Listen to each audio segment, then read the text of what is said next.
Hey friends, this is one of those videos that might sting a little, but I promise it's worth it. If you're anything like me, you want your wardrobe to reflect who you are today, not who you were 10 years ago, not what TikTok is pushing, and definitely not what every third woman on the street is already carrying. And let's face it, some of the most popular designer handbags just aren't cutting it anymore. Not if you want to look truly elegant, modern, and effortlessly refined. I've owned a lot of these bags myself. I've made the it bag mistakes. I've fallen for trends, but I've also learned that the most powerful bag in your wardrobe doesn't need to be loud. It just needs to be well made, beautifully structured, and in harmony with your personal style. So in this video, I'm walking you through 10 handbags that just aren't worth your money in 2025, and what you should be carrying instead if you want your outfits to feel more expensive, more pulled together, and more you.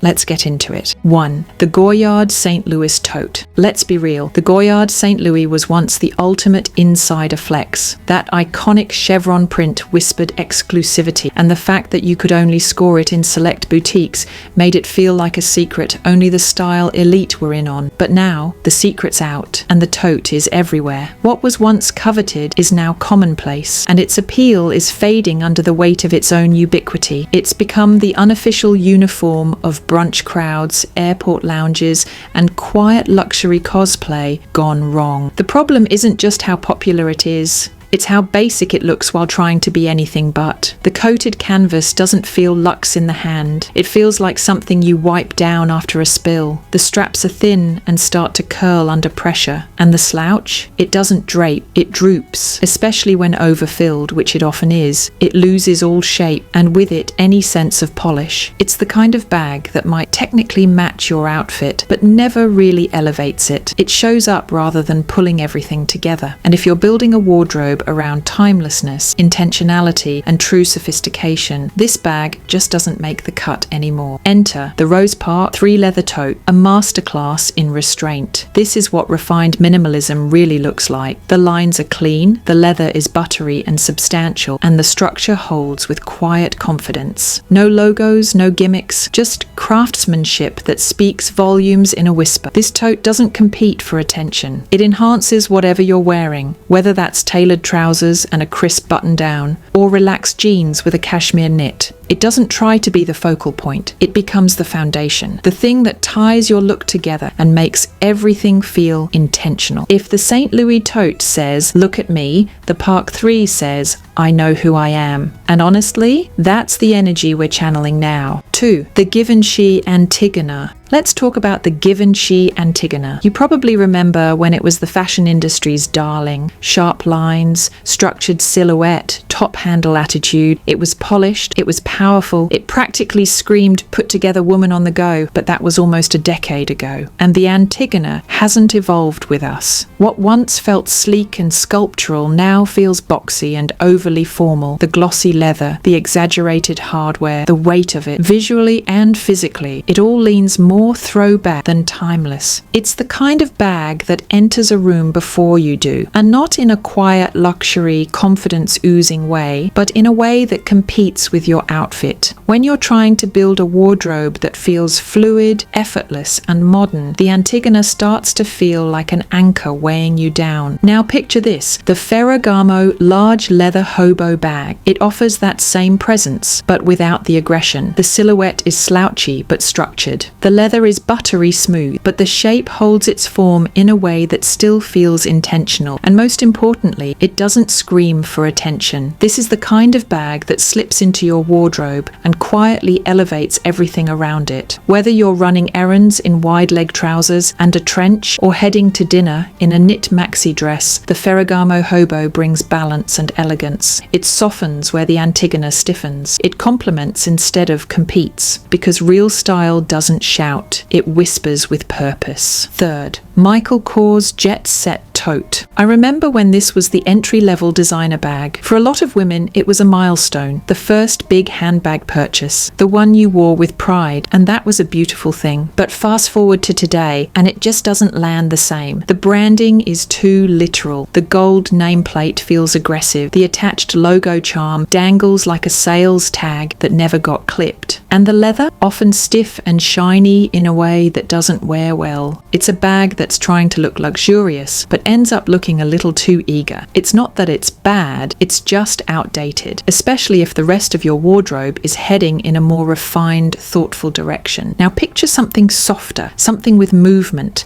something that has luxury in its texture, not just its name. The Métier Roma silk satin shoulder bag does this effortlessly. It's the kind of piece that quietly says, I know my taste. The silk satin finish gives it a low, luminous sheen, never too shiny, always just right. The shape is classic, the structure subtle, and the branding practically invisible. This is what modern luxury looks like: confident, minimal, and deeply wearable. And yes, I've linked it in the description because this one deserves a closer look. It's not loud, but it turns heads.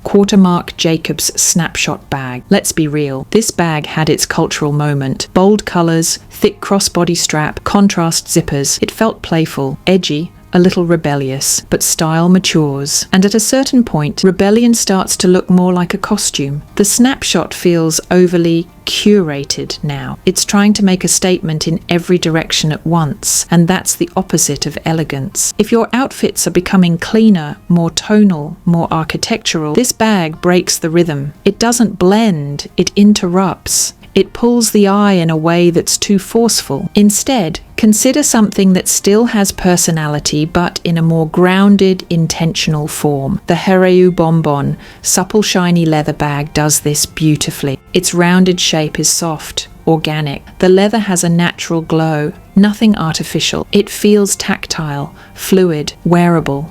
You still get presence, but in a way that feels authentic, not curated. It's the kind of bag that molds into your wardrobe rather than standing apart from it. That's what makes it elegant. 5. Coach Pillow Tabby. When the Coach Pillow Tabby first arrived on the scene, it was undeniably a moment. Social feeds flooded with its puffy charm, influencers cradled it like a fashion teddy bear, and everyone from fashion students to seasoned collectors was intrigued. It was playful, nostalgic, and oddly comforting in a way, like a little plush toy dressed up as a handbag. You almost wanted to squish it, and at first, that softness felt fresh, a little rebellion against rigid structure, a wink at Y2K maybe, but over time, that softness starts to sag, literally and figuratively. The pillowy texture that once made it stand out is also what causes it to lose its shape. It doesn't wear the years well, it slouches in all the wrong ways, and suddenly the charm feels more juvenile than joyful. What was once considered playful now reads as gimmicky. The problem isn't just with wear and tear, it's also with compatibility. That exaggerated puff clashes with more tailored, elevated looks. Pair it with a sleek blazer or an elegant trench, and the silhouette feels off, like mixing a silk blouse with a marshmallow. The imbalance disrupts the flow. If you're someone who values polish over puff, structure over softness, it's time for an evolution. And that evolution looks a lot like the Savette Symmetry 19. Now here's a bag that understands proportions. Crisp, compact, and perfectly composed. You feel it the second you touch it. The leather is smooth but firm. The silhouette is structured but not stiff. Every corner, every clasp, every angle feels intentional. It doesn't chase trends, it defines its own visual language. The Symmetry 19 doesn't just sit on your shoulder, it elevates your whole outfit. It works with tailored coats, sharp trousers, sculptural dresses. And the best part? It's quiet. It doesn't need a puff or a logo or a loud design cue to prove its point. The refinement is in the restraint. This is elegance without exaggeration. And in a world of fast turnover fashion moments, there's something deeply chic about carrying a bag that feels permanent. Not because it shouts, but because it simply belongs. 6th Balenciaga Hourglass bag. There was a time when the Balenciaga Hourglass was the pinnacle of edgy cool. With its sharply curved base, pointed flap, and bold B hardware, It practically dripped fashion authority. It was built for street-style photos, front-row seats, and anyone who wanted their bag to do the talking. It wasn't just an accessory, it was an announcement. But the thing about statement pieces, they expire. At some point, the hourglass stopped looking daring and started looking performative. That dramatic silhouette doesn't fold quietly into an outfit. It demands to be noticed. And the more minimal, timeless fashion leans, the more that oversized B and contoured shape feel out of sync. What once felt fashion forward is now veering into fashion victim territory. The logo-centric bravado, the exaggerated structure, it doesn't work for everyday elegance. It overpowers rather than enhances. And if your personal style is evolving toward effortlessness and longevity, this bag starts to feel like it's shouting in a room where everyone else is whispering. Enter the Loro Piana Cecia Medium Tote. This bag is everything the hourglass is not. Understated, tactile, and elegantly quiet. The leather is buttery soft, like something you'd expect to find in the glove compartment of a vintage car or lining the inside of a jewelry case. It curves gently, not theatrically, and the shape feels organic, not engineered. There are no shouty logos, no heavy hardware, no sculptural tricks, and yet it turns heads. It does it not through flash, but through finesse. You carry the Cecia, and people notice, not the bag first, but you. It supports the look without taking center stage. It's subtle power. The kind of bag that ages gracefully and integrates seamlessly with everything from a cashmere coat to a crisp button down. That's the secret of true luxury. It doesn't demand attention, it earns it. 7. Chloe Marcy bag. There was a time, circa Tumblr, Millennial Pink, and Sienna Miller on every inspiration board, when the Chloe Marcy reigned supreme. If you lived in gauzy tops, fringed vests, and ankle boots that looked like they'd seen one too many desert festivals, the Marcy was your go-to. It wasn't just a bag, it was a vibe. An identity marker for the free-spirited, tousled hair, almond latte in hand girl who had an Instagram filter for every mood. But as fashion matured, so did our eye for design, and somewhere between the quiet luxury movement and the rise of artisanal everything, the Marcy fell behind. Today, its oversized saddle stitching doesn't feel charming. It feels forced. The thick curved front flap, once boho cool, now feels borderline cartoonish. And the horseshoe motif? It might have screamed Coachella chic a decade ago, but now it's giving time capsule more than timeless. There's also the issue of bulk. This isn't the kind of bag that melts into your outfit or elevates your silhouette. It hangs there almost apologetically, throwing off proportions and dragging the eye downward. Pair it with modern tailoring or clean lines and it looks out of place. Carry it with a flowy dress and it starts to feel costumey. The fix isn't just swapping one it bag for another. It's finding something that understands where fashion is now, quieter, more intentional, textured rather than trend-driven. That's where the Dragon Diffusion Santa Croce Big steps in. This isn't a bag that shouts for attention, it earns it. Hand-woven by artisans using traditional basket weaving techniques, each piece carries subtle irregularities that make it feel deeply human, something mass-market bags simply can't replicate. There's no branding, no overt design gimmicks, just beautiful leather woven with care that softens and darkens over time into something even more beautiful. Where the Marcy was loud, the Santa Croce is confident. It holds structure but never stiffness. It works with summer linens, cashmere in the fall, minimalist denim, or a classic white tee. It's the bag you don't switch out every season. It evolves with your wardrobe, and more importantly, it doesn't tie you to a trend. It liberates you from one. 8. YSL Lou camera bag. There's a certain fatigue that sets in when something is seen too much. The YSL Lou camera bag is a textbook example. It had its moment. The moment extended, admittedly, for quite a few years. Celebrities, influencers, travel bloggers, suburban moms, everyone seemed to have one slung across their body like a stylish seatbelt. And for good reason. It was compact, versatile, polished. It paired as easily with jeans and sneakers as it did with a slip dress and heels. But here's the thing, Ubiquity is the enemy of individuality. The more a design saturates the fashion space, the less it feels like a personal choice, and the more it feels like a safe one. And while the YSL loose still looks sleek at a glance, the magic starts to fade when it's on the arm of every other woman at the cafe. The heavily quilted texture, the oversized logo, it all starts to blend into the noise of overexposed fashion. The goal now? Subtle luxury. Pieces that aren't instantly recognizable, but instantly beautiful. That's why the Demelier Vancouver bag feels so right for this moment. Think of the Vancouver as the quiet girl at the party who knows exactly who she is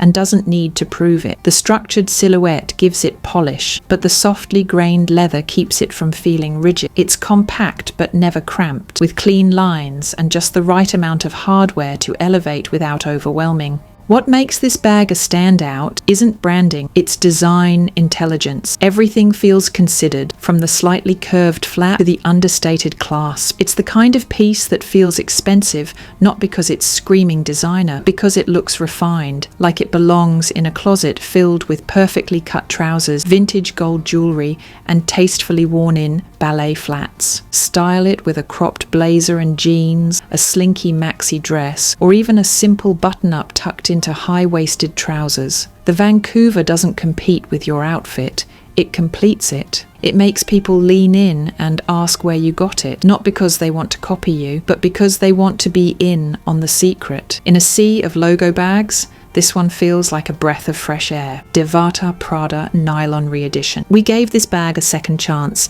and we really wanted it to work. At first glance, the Prada Nylon Reedition had that undeniable Y2K magic. It conjured memories of low-rise jeans, sidekicks, juicy couture tracksuits, and the days when we matched our flip phones to our lip gloss. It was fun. It was flirty. It felt like an accessory to a nostalgic era where everything felt light. But that's just it. It felt like a phase, not a foundation. The more we tried to style it in our day-to-day lives, the more we noticed it wasn't serving the modern woman we've grown into. The nylon, though iconic, collapses and creases.